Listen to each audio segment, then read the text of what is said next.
ఆఫ్రికాలోని Congo, Uganda సహా పలు దేశాల్లో అరుదైన ఎబోలా వేరియంట్ చాలా స్పీడ్ గా స్ప్రెడ్ అవుతోంది.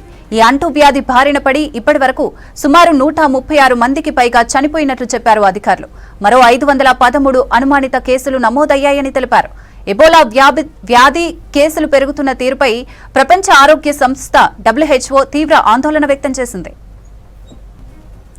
ఫస్ట్ డెత్ కేసు నమోదైన తర్వాత కూడా అధికారులు జనరల్ గా వచ్చే వైరస్ వేరియంట్ అనుమానంతో పరీక్షలు చేయడం, అందులో నెగటివ్ అని తేలడంతో ఈ వైరస్ కొన్ని వారాల పాటు ఎవరికీ దొరకకుండానే వ్యాప్తి చెందిందని చెప్పారు హెల్త్ ఎక్స్పర్ట్స్.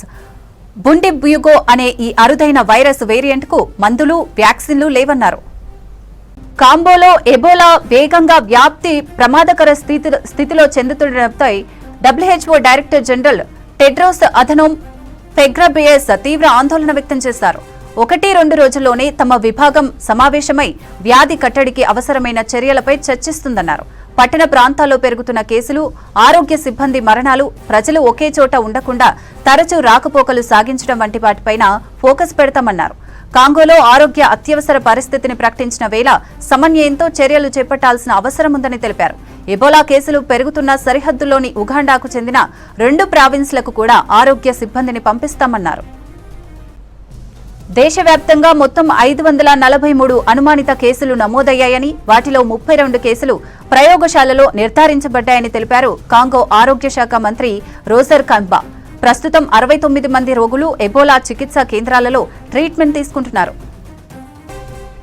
మరోవైపు ఎబోలా వేగంగా విస్తరిస్తున్న వేళ భారత్ అలర్ట్ అయింది. ఎబోలా వ్యాప్తిని జాతీయ వ్యాధి నియంత్రణ కేంద్రం నిశితంగా గమనిస్తోందని, దేశంలోకి ఈ వ్యాధి ప్రవేశించకుండా నిఘా పెట్టిందని కేంద్ర ఆరోగ్య మంత్రిత్వ శాఖ స్పష్టం చేసింది.